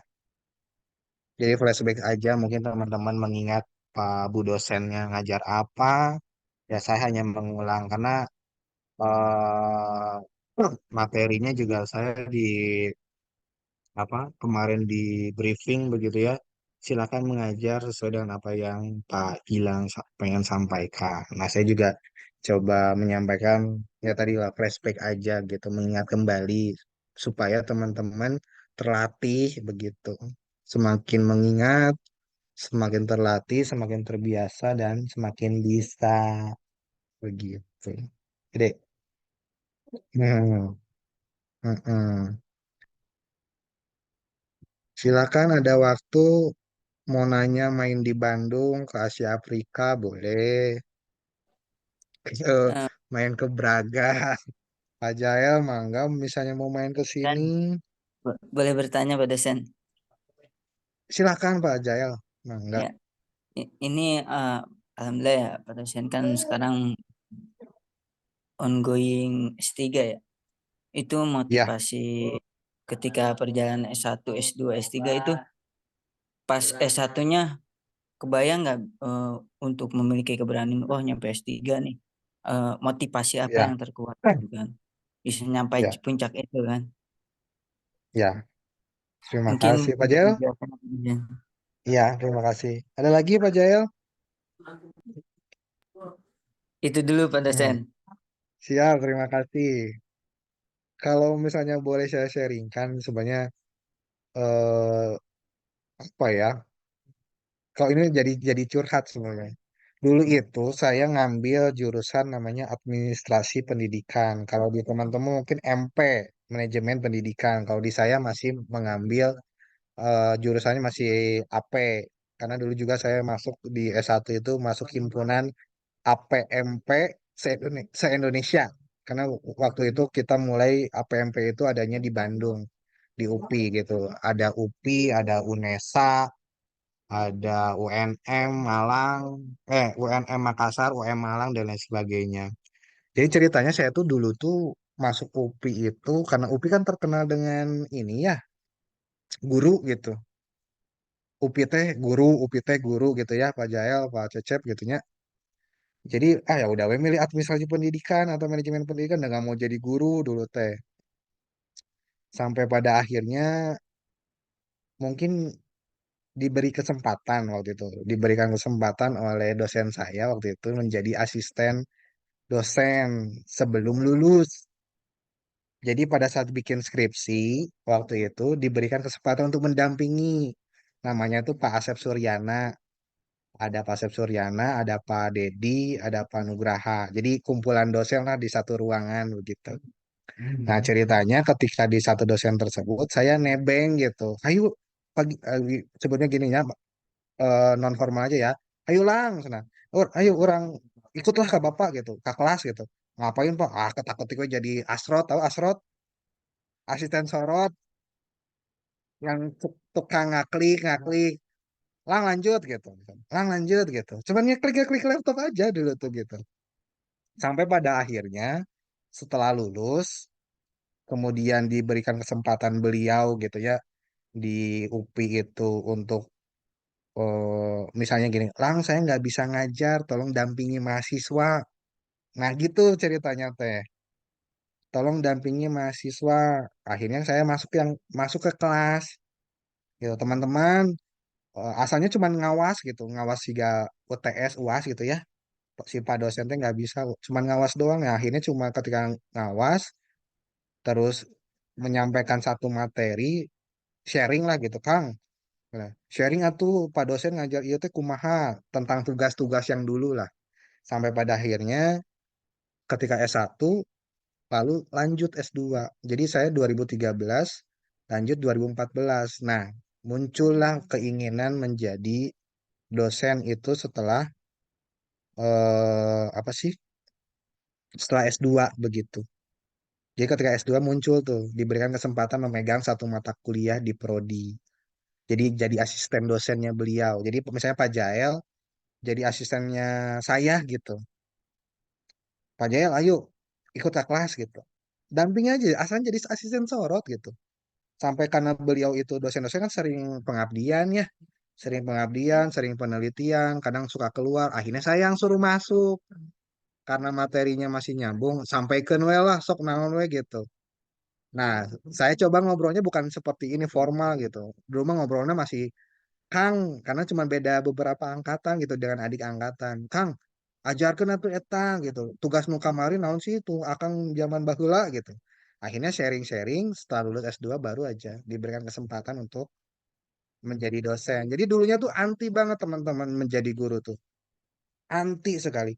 Tapi ketika S2, alhamdulillah gitu ya diberikan kesempatan untuk S2 lalu menapaki mungkin jejak kodo dan kodarnya di sini gitu ya. Karena kalau dulu masalah cita-cita mah ada mungkin teman-teman juga ada yang tidak cita-cita menjadi ini, tidak menjadi itu. Dulu cita-cita saya menjadi TNI, teman-teman, tentara. Cita-citanya mulia gitu, menjadi tentara. Tapi ini juga mulia kok. Tukang cilok juga mulia kok. Saya tanpa tukang cilok yang ada di depan STI kelaparan, teman-teman. Bener. Itu tukang cilok, tukang seblak yang depan di STI itu berkah itu gitu. Saya udah ngajar pusing mikirin materi gitunya dari jam 7 sampai jam 12 coba bayangkan berapa SKS lapar jauh tinggal telepon bi pangmeserkeun sebelah ka dieu hiji gitu. Itu jadi semuanya punya kode dan kodar ya kebetulan kode dan kodar saya jadi dosen begitu. Nah, sampai pada akhirnya ketika sudah jadi dosen ya pengen sekolah lagi karena anak-anak juga masih alhamdulillah masih kecil ya, masih usia 6 tahun sama 1 tahun di sini. Wah ya minta izin ke keluarga, mohon izin untuk sekolah lagi karena kan pada dasarnya pendidikan terakhir itu S3 dan dosen terakhir ya S3 gitu. Karena kalau sudah punya anak yang besar biasanya apa ya sebutnya fokusnya bukan ke pengembangan diri lagi, tapi pengembangan keluarga begitu. Karena mumpung punya waktu, masih bisa berkesempatan untuk kolaborasi nih dengan teman-teman, ya alhamdulillah gitu diberikan kesempatan untuk S3. Begitu sih ceritanya Pak Jael. Jadi mungkin Pak Cece, Pak Anwar juga sebenarnya sih ilmu itu bukan hanya ilmu formal seperti S1, S2, S3 teman-teman semua. Karena ilmu itu ya tadi sepanjang hayat gitu. Yang pada dasarnya kita cinta dengan ilmu tersebut. Bukan masalah S1, S2, S3-nya sebenarnya. Tapi yang pada dasarnya adalah kita cinta terhadap ilmu, dan ketika cinta terhadap ilmu itu, ya insya Allah gitu rezekinya pasti ada aja. Karena mungkin teman-teman juga sama lah, merasakan mungkin, ya mohon maaf, usia itu tidak menghalangi mencari ilmu begitu. Ya saya juga pernah dapat gitu. Mungkin ya gini. Mungkin yang nikah duluan, yang punya mobil duluan, yang punya rumah duluan, atau punya kesempatan S1, S2, S3 duluan, begitu ya. Mungkin juga kita tidak tahu usianya panjang atau tidak gitu. Gitu kadang saya juga dapat dari bapak-bapak dosen yang waktu itu menyampaikan. Lang, kuliah wes, sok gitu. Mungkin kuliah teh masa titik keberhasilannya ketika kuliah. Mungkin Gilang ge kan nggak tahu usia masa baraha, mungkin usia 50 tos maut cenah. Tapi masa keberhasilannya mungkin di situ. Mungkin teman-teman nih yang perempuan gitu ya, ada yang lihat temennya nikah usia 23, usia 25 gitu ya. Jangan kaget gitu. Santai aja. Mungkin usianya juga, oh saya usia 28 baru nikah. Ya laki-laki juga mungkin yang 30 baru nikah. Mungkin usia punya anaknya jadi panjang gitu ya, jadi lama gitu. Ya mudah-mudahan usia gini panjang umur gitu. Usia sampai ke 70, 80 kan nggak ada yang tahu ya. Gitu. Jadi keberhasilan itu bukan diukur dari usia, bukan diukur dari pencapaian gitu. Tapi diukurnya bagaimana kita bisa berlomba-lomba terhadap orang lain gitu, bermanfaat terhadap orang lain. Jadi mau S1, mau S2, mau S3, baik lagi nya, saya percaya kode dan kodarnya ada gitu ya. Mau tukang cilok, mau petani dan lain sebagainya, semua juga punya kesuksesan masing-masing gitu. Dan yang pasti dipertanggungjawabkan, ya analogi di supermarket lah. Semakin kita mengambil barang, ya di kasirnya juga semakin lama gitu, gitu sih. Jadi ya mudah-mudahan Pak Jael juga bisa ada rezekinya, ada kode dan kodarnya untuk bisa memperoleh pendidikan yang lebih tinggi. Amin, Itu amin. Pak Jaelnya, mudah-mudahan gitu. Ya banyak sih beasiswa, beasiswa banyak. Kemana kemarin juga beberapa mahasiswa kami juga ada yang dari S1 ke S2 pakai jalur LPDP. Menag Banyak kok LPDP kemana sekarang. Yang penting itu teman-teman banyak ini aja, banyak apa relasi, berkembang relasi tuh. Maksudnya adalah gimana saya kenal dengan para pejabat, saya kenal dengan para dosen-dosen yang luar sana, supaya saya punya pengalaman lebih gitu. Jadi Pak Andi, Pak Cece, Pak Anwar, kan suka ada KKG ya, kelompok kerja guru atau MGMP gini, musyawarah guru mata pelajaran. Nah, dekati itu jadi dosen, bukan dosen, jadi guru tamu di sekolahnya, kembangkan soft skill-nya. Karena banyak lah soft skill yang sekarang bisa dipakai gitu. Kayak media Canva aja itu bisa jadi pemateri kita gitu. Di sekolah lain gitu. Iseng-iseng aja, tapi ketika iseng-iseng itu biasanya menjadi jalur rezeki kita. Sama juga dulu yang saya pakai gitu. Jadi ada dosen deket gitu Pak, atau apa, kenal kan, jadi kenal, jadi ya alhamdulillah gitu, jadi kerjaan pun ada dari dosen gitu. Jadi untuk membiayai, untuk dulu teh membiayai hidup S2 teh ya dari kerjaan-kerjaan dosen. Dulu saya nggak langsung kerja teman-teman, jadi dari S1 ke S2 itu langsung kuliah, jadi belum punya pekerjaan dulu tuh. Mau ngelamar kerja juga kagok, jadi fokus kuliah. Nah, kerjaannya itu sebutnya apanya? Proyekan lah, proyekan gitu. Jadi sesuai apa, mun dosen punya penelitian gitu ya. Biasanya kan nyari staff gitu ya, tukang ketik nah lah gitu. Pangketiken dibayar 200.000 gitu. Dibayar 300.000 jajan, simpen. Oh, kadang ada acara besar gitu ya, dapatnya lumayan gitu. 1 juta, kumpulkan gitu. Sabulan, sabulan, sabulan, kumpul teh SPP gitu. Tah. Gitu dulu teh. Jadi tidak harus apa, tidak harus memaksakan gitu. Teman-teman banyakin relasi karena sekarang relasi itu penting. Ya gitulah curhatnya. Gitulah teman-teman semua. Pak Jael gitunya curhat nama. Mudah-mudahan bisa Ya, menginspirasi. terima kasih, Dok. Mm, Jalannya luar biasa, meng- ya. Terinspirasi gitu kan. Mungkin Ya, ya, gimana Pak Jael? Ada tambahan? Mungkin boleh pada saya. Ya, Pak Anwar, mangga. Izin, mohon maaf. Sedikit pada saya tadi kan terkait strategi belajar mengajar ya. Kan dalam pengaplikasian strategi belajar mengajar seorang pendidik ataupun seorang guru kan ya tentunya berkaitan dengan kompetensi tadi kan, kompetensi seorang pendidik yang juga harus mumpuni gitu kan. Nah, untuk seorang pendidik apa namanya melengkapi kompetensi yang mumpuni dalam dirinya, nanti nanti diharapkan kan bagus dalam penerapan strateginya. Itu seperti apa Pak? Bagaimana gitu maksudnya? Gitu. Makasih Pak. Baik. Terima kasih Pak Anwar. Kalau berkaitan dengan kompetensi tadi kan kalau menurut Undang-Undang Guru ya, guru itu ada 4 kompetensi. Ada pedagogik, ada profesional, ada sosial, ada kepribadian. Kalau sosial kepribadian mungkin secara internal lah teman-teman bisa gitu karena sosial kepribadian itu naluri ya, naluri diri gitu. Tapi antara pedagogik dan profesional itu biasanya dilatih. Kenapa dilatih? Karena nggak mungkin kita belajar pedagogik untuk mengajarkan kepada anak tanpa kompetensi. Nah, dilatihnya dengan apa ya? Kayak teman-teman beginilah dengan kuliah, dengan mendapatkan informasi, lalu juga dengan belajar gitu ya. Walaupun saya mengerti lah, saya tuh punya satu materi sebenarnya. Strategi belajar yang paling tepat itu biasanya SKS kan. Kalau SKS, sistem kebut semalam itu strategi belajar paling efektif dan paling menarik gitu.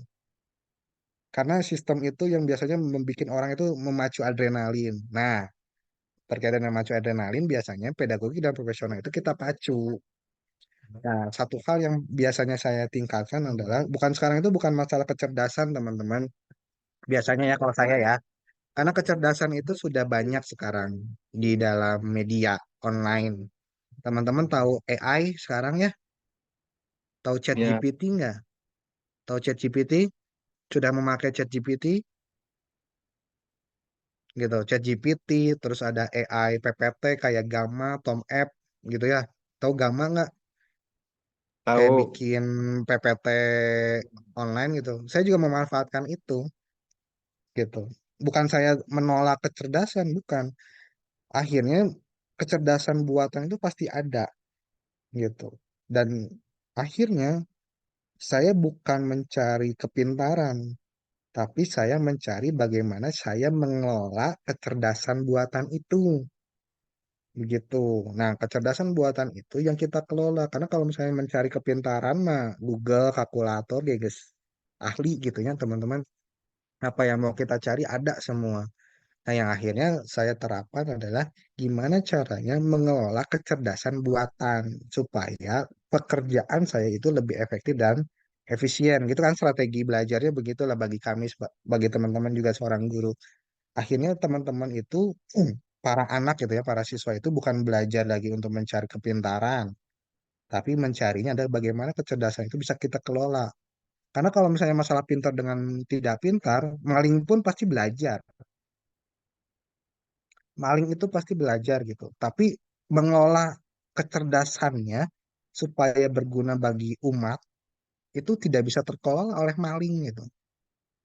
Coba bayangkan maling itu belajar untuk buka gembok, tahunya buka gembok ya. Walaupun sekarang untuk mungkin mobil motor itu keyless, tahu keyless ya, ada wifi bukan apa ya, kayak interkoneksi yang tidak pakai kunci manual gitu, pakai keyless gitu, tapi tetap aja bisa kabel gitu. Coba berarti kan maling itu mencari cerdasnya gitu, belajar gitu. Nah, yang kita bikin adalah gimana cara mengelola kecerdasan itu. Jadi 4 tadi. Pedagogiknya, profesionalnya yang dikembangkan melalui apa? Melalui mengelola kecerdasan buatan. Karena yang tadi teknologi itu pasti ada, teman-teman. Perubahan itu pasti terjadi. Nah, yang terakhir yang paling penting adalah kolaborasi sebenarnya. Jadi jangan berdiam diri, karena kalau misalnya berdiam diri, teman-teman biasanya stuck gitu. Biasanya kalau udah berdiam diri, saya zona nyaman saya di situ-situ aja. Tahu zona nyaman ya? Mungkin teman-teman punya zona nyaman. Nah, kalau bahasa saya bukan keluar dari zona nyaman bahasanya.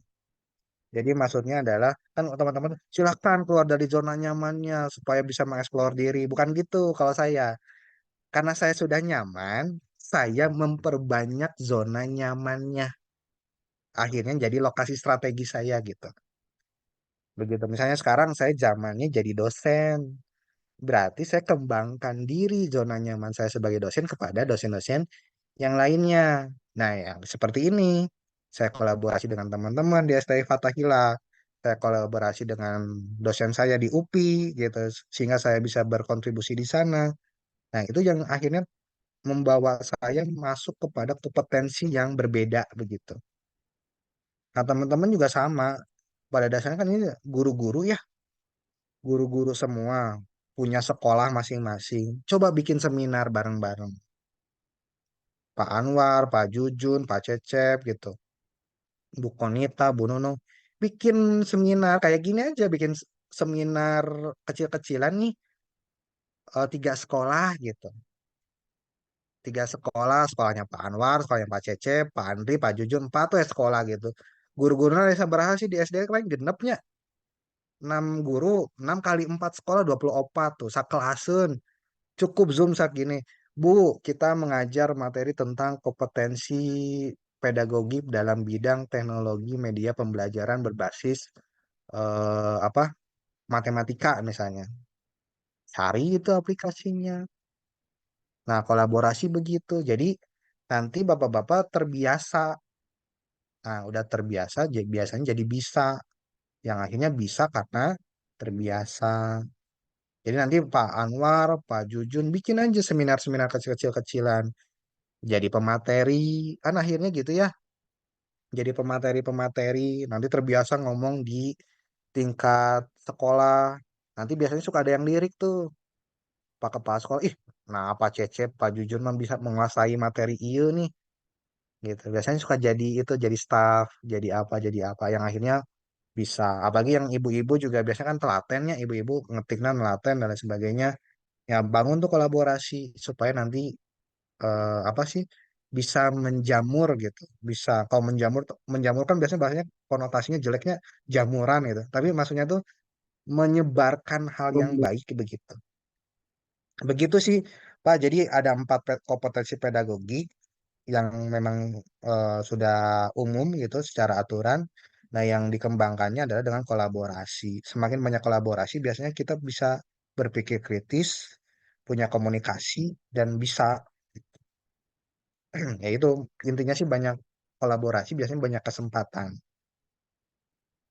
Kecil-kecilan aja dulu, dari kecil-kecilan aja dulu. Nanti jadi lama-lama jadi besar kan gitu ya. Begitu Pak Anwar kalau dari saya mungkin dari teman-teman ada tambahan kira-kira Ya, apa yang ini menjadi izin Pak. Kadang-kadang mangga Pak kita Andri.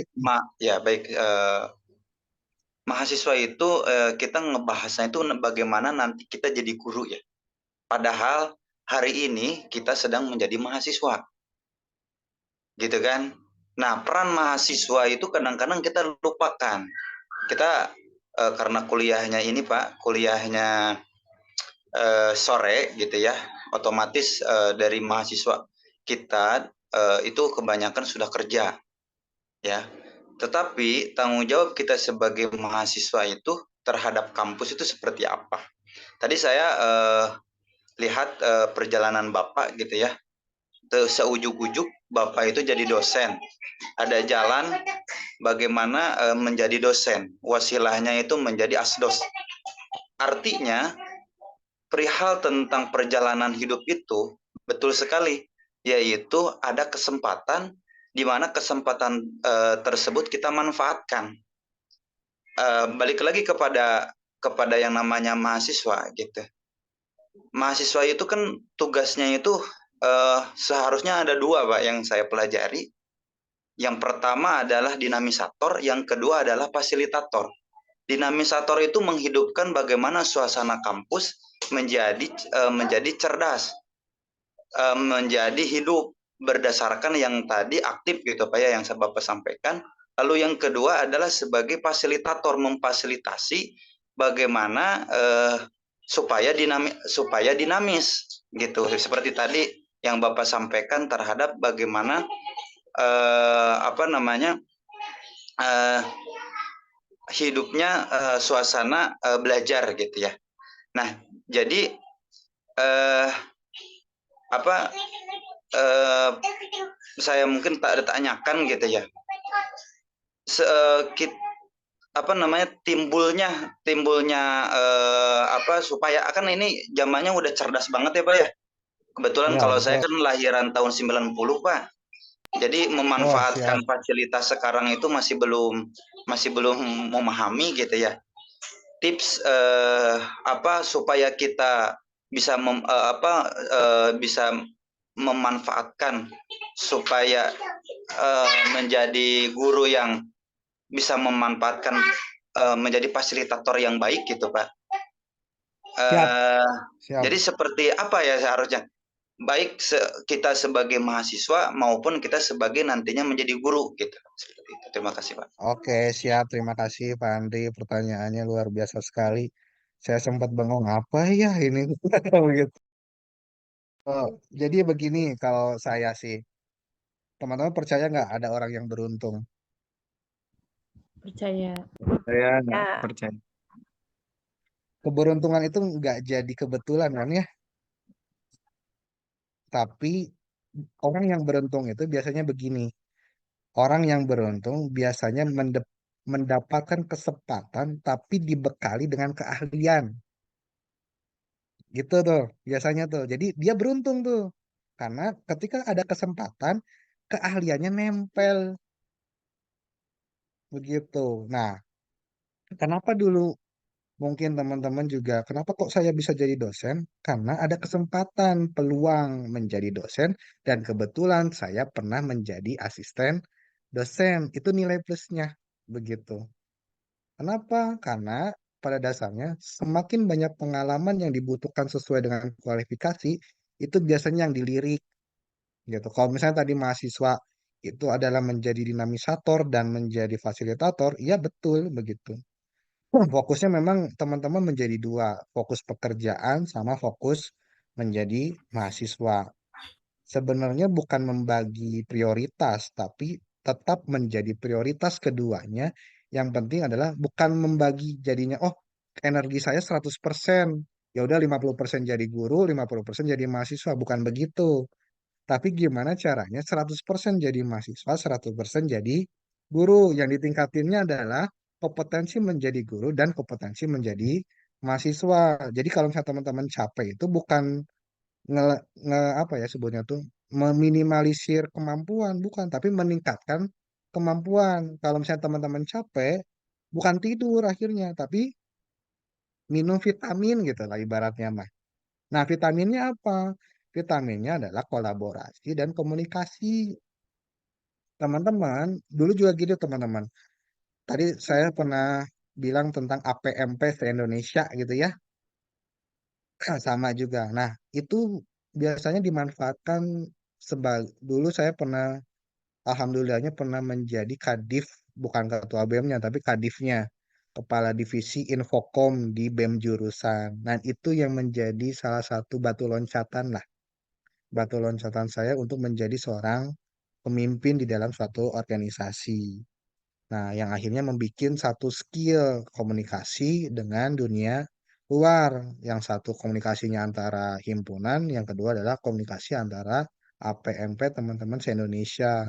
Dan yang kedua itu bisa menjadi pengalaman saya komunikasi dengan dosen. Nah, maka dari itu, teman-teman sebenarnya yang perlu dilakukan adalah bukan membagi prioritas, tapi meningkatkan skill prioritas. Begitu. Jadi kalau misalnya Pak Jujun, Pak Cecep sekarang jadi guru jadi mahasiswa, bukan membagi waktu menjadi dua sebenarnya mah. Tapi prioritasnya sama-sama, tinggal bagaimana meminum vitamin tersebut. Tapi tetap sih sebenarnya mah ini apa kita juga manusianya pasti punya kemampuan dan kelelahan itu sendiri gitu. Wajar lah itu mah. Nah, maka dari itu yang perlu kita awasi adalah vitaminnya yang mana nih yang dibutuhkan. Kalau misalnya teman-teman lelah, vitamin C. Teman-teman ngantuk, ya kopi gitu kan. Teman-teman apa ya, penglihatannya buram, minum vitamin A. Kalau teman-teman hatinya sedih, minumnya vitamin Soekarno-Hatta. Tahu ya vitamin Soekarno-Hatta ya? Gitu. Jadi vitaminnya ada sebenarnya, cuman kitanya mau atau tidak. Yang kedua adalah kolaborasi. Kenapa saya sering menyebut kolaborasi? Karena kalau misalnya teman-teman begini, kolaborasi itu ingat nggak pepatah kalau misalnya kita dekat dengan tukang besi ya baunya juga tukang besi gitu ya. Kalau misalnya pepatahnya dekat dengan tukang parfum, ya wangi parfumnya juga akan tercium kepada kita gitu ya. Pepatahnya kan begitu ya. Jadi cari kolaborasi yang bisa wangi-wangian itu bisa menempel kepada diri kita sehingga ketika teman-teman nanti lulus S1 itu wangi-wangiannya masih muncul tuh. Jadi nanti teh Alino kamari jadi pemateri sahanya. Ih, cik atuh kadiekeun. Nah, kayak gitu. Itu yang biasanya pengalamannya terjadi kepada beberapa teman saya juga gitu.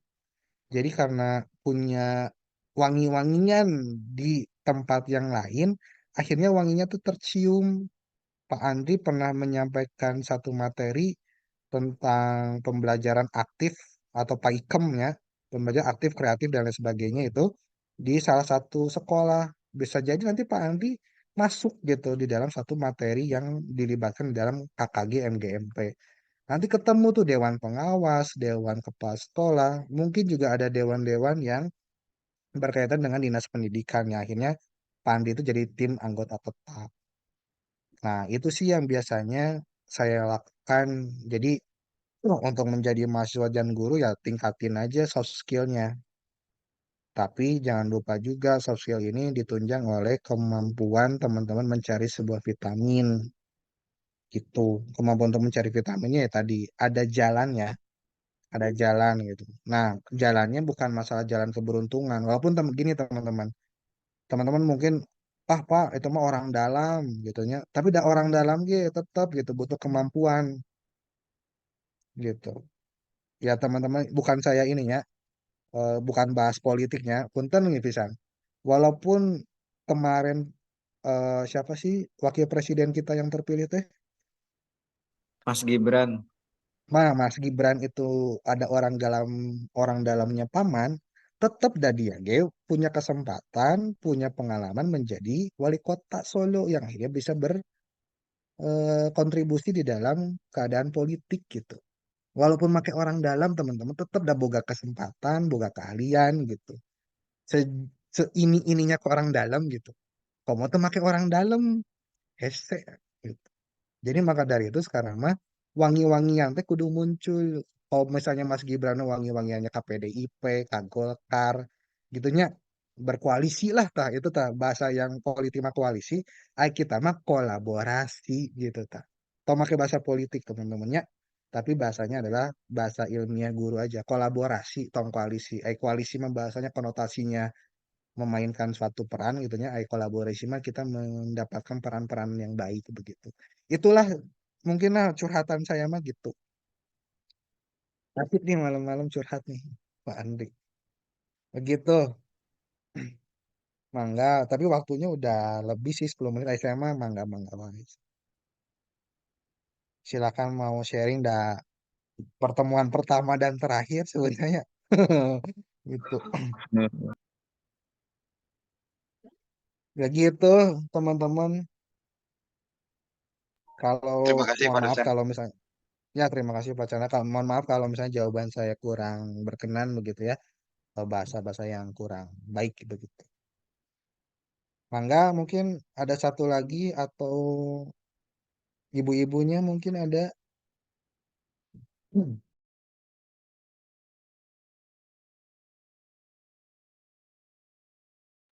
Kalau Boleh, tidak ada, Ustad. oh boleh Pak Uh, Cecep, mangga. uh, Mangga Pak Cecep, silakan mangga. uh, Kalau saya sih am- perkenalkan diri dulu lah. Nama saya Cecep Hidayat, Pak. prodi Mangga Pak MPI Cecep. semester 4. Kalau tadi Pak Andri Cahyana itu kelahirannya 90, kalau saya udah lebih dari itu, Pak. Saya kelahiran Ya, 81, Pak. Udah usia 43 sekarang. alhamdulillah. Hampir Wah, 44. saya Jika hormat saya seumuran. ke Pak Cecep. Ya, hormat saya Pak Cecep. Jadi saya mau pengen ini aja, Pak. Minta tips aja lah terkait dengan bagaimana cara mengasah memori kita supaya kalau kata Pak Andri mah kan seusia saya yang hampir setengah ujur itu kan udah ingatannya susah ingat, cepet lupa itu, Pak. Nah, minta tipsnya aja lah. Gimana supaya intinya cara mengasah memori itu bisa nempel lah di otak gitu. Kadang-kadang kan setiap penyampaian materi itu ya kayak itu susah ingat, cepat lupa yang itu, Pak.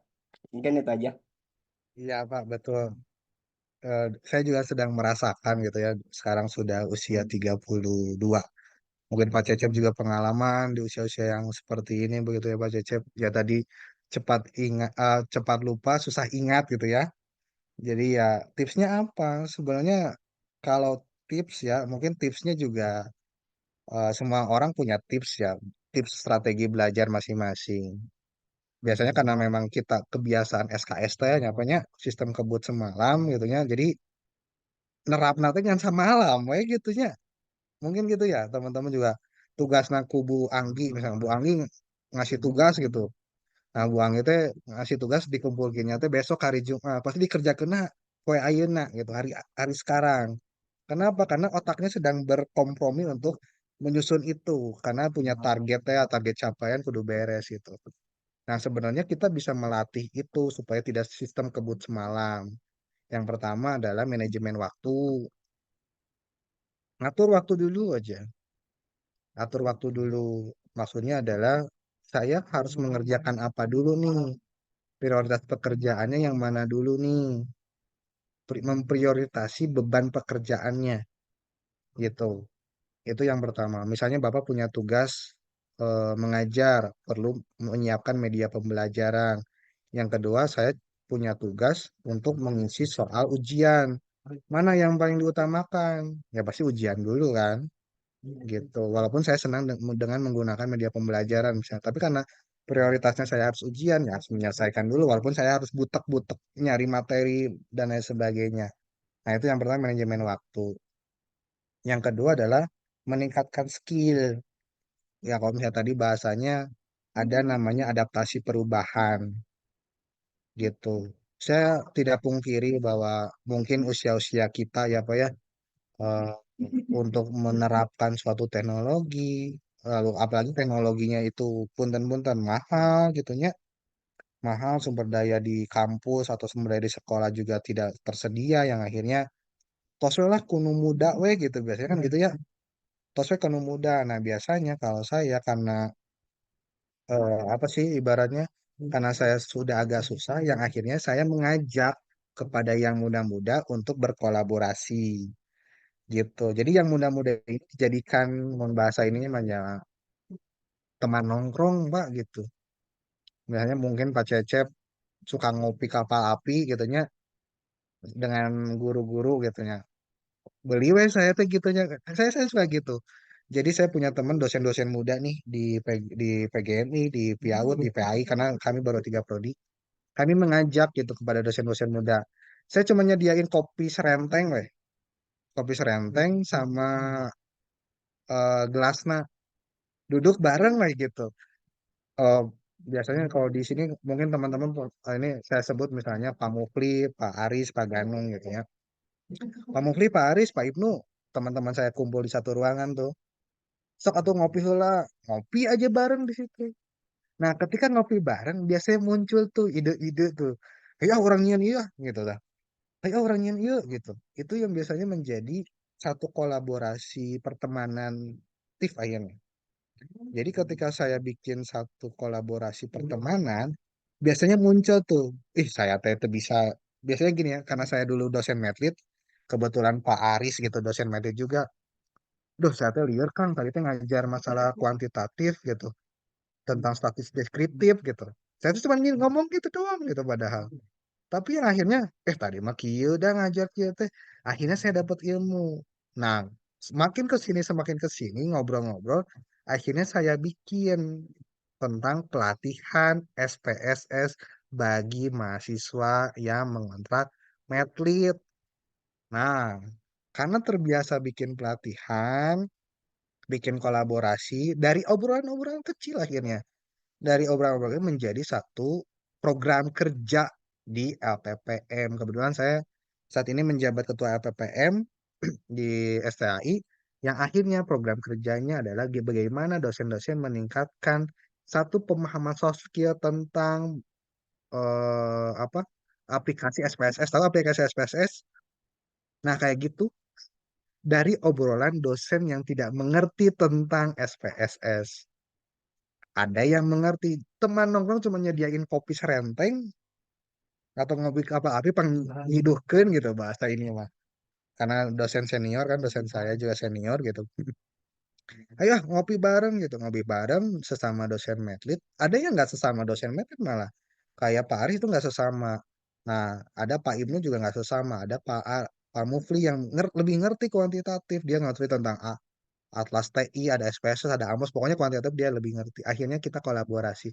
Suatu pengajarkan lah gitu. Akhirnya dosen-dosen diajarkan per prodi untuk bikin coaching klinik. Nah, gitu. Nah, Pak Cecep juga sama sebenarnya dengan Pak Andi dan ibu-ibu yang lainnya bisa kayak gitu. Pak Jujun ngopi we gitu, ngopi kapal api ngan paling 2.000 gitu nya. 2.000 nyediakin aqua bening teh geuning apa tempat aqua bening gitu. Sendok nage nggak pakai sendok tahu bungkus kapal api dibunter-puter jadikan sendok gitu ta. Nah, itu biasanya gitu dosen-dosen kita gitu. Dari hasil itu akhirnya kita bikin program kerja di APPM untuk coaching klinik kepada dosen-dosen. Jadi pada dasarnya nih kita sering ngobrol gitu. Masalah soft skill pasti kita punya gini Pak Cecep. Soft skill itu kita punya karakter masing-masing. Pak Cecep punya khasnya masing-masing dalam bidang apa, Pak Andri punya khas dalam bidang apa, Pak Jujun punya dalam bidang apa, Bu Fitri, Bu Ersa, Bu Siti itu pasti punya khasnya masing-masing. Nah, yang perlu di-sharingkan adalah dengan cara membuat program itu menjadi program pelatihan. Jadi supaya ilmuwan-keilmuan yang dipunyai oleh masing-masing itu bisa tersalurkan di dalam satu kegiatan. Yang tadi kalau misalnya mungkin di teman-teman ada KKG atau MGMP gitu. Begitulah selebihnya. Jadi ya ngobrol-ngobrol ringan tapi jadi besar akhirnya jadi program kerja. Ketika kita bisa membuat keputusan dan buat ada salah satu kesempatan menjadi apa sebelumnya ya, jadi pemegang kebijakan gitu. Begitu teman-teman sih, ya curhat lah itu curhat. Gitu Pak Cecep, punten dari saya mah. Baik, terima kasih Pak Siapa atas Cecep hatur nuhun. Mungkin begitu ya teman-teman semua. Jadi nanti kalau misalnya mau kontak mah silakan karena mohon maaf, mohon izin ini sudah lebih dari 18 menit. Saya nggak enak dengan teman-teman semua karena seharusnya mungkin sekarang waktunya untuk istirahat karena besok mungkin kuliah lagi. Terus juga mungkin yang belum makan malam agak tertunda, bisa nanti makan malamnya sama obat mah kan kasihannya. Gitu. Jadi ya dicukupkan saja sudah tidak ada yang bertanya karena ini sudah melewati jam batas SKS begitu. Jadi mungkin ini sekian dari saya. Terima kasih pertemuannya. Mohon maaf apabila pertemuan pertama dan mungkin ya mudah-mudahan juga terakhir nih teman-teman. Mudah-mudahan saya bisa bertemu dengan teman-teman, teman-teman juga bisa bertemu dengan saya di kampus ini gitu, kampus STAI. Jadi giliran lah gantian. Jadi nanti bukan saya yang mengajarkan, tapi teman-teman yang berbagi ilmu. Mungkin nanti ada mata kuliah saya yang bisa diisi oleh teman-teman semua. Gitu. Nanti kita kolaborasi lah. Nanti teman-teman silakan WA saya, Pak. Ini nomor saya dari STIT ini nanti kita kolaborasi. Karena saya nggak mungkin mencatat nomor semua dalam satu waktu sekarang begitu ya. Nanti bisa dikolaborasikan dengan KM-nya begitu. Mungkin cukup sekian ya. Terima kasih. Bila taufiq wal hidayah. Wassalamualaikum warahmatullahi wabarakatuh. Sampai ketemu teman-teman semua. Sehat Waalaikumsalam selalu. Waalaikumsalam. Mohon izin Pak untuk foto bersama dulu. Oh, silakan, mangga. Kita foto Panggilan. dulu. Insyaallah. Oh, silakan, Mangga mangga. teman-teman di on cam dulu. Baik, Pak.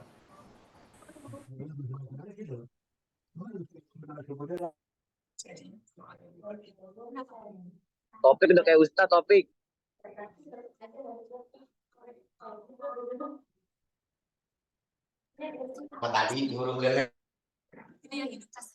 Sudah apa ya, Mi? Sebentar Pak. Ya, Ustaz, begini dari sudah ya. persingkat, Ustaz. Mungkin segini. Silakan, mangga. Oke. Dalam hitungan 3, siap. 1, 2, 3. Harus Topik. Nah, ada Awal. gaya-gaya khusus nggak Pak? Mangga we lah itu, ikut aja. Ya, Udah cukup kau udah aja mah ya mungkin udah. ya. Ah, cukup, maaf. Ya. Terima kasih semuanya. Sampai bertemu kembali ya. Mangga, saya pamit. Pisan. Insyaallah. Ya, mangga Bapak. Mungkin ke Bandung lah. Ke Bandung. Mangga, insya Allah. Bataya. Mangga, Di Bandung, ayo. Bataya. Silakan Foto kontak WA pisan ya, aja ya panggilan. kalau ke Bandung. Iya, Mangga, dah. ayo. Nanti saya nyediain kopi kapal api lah.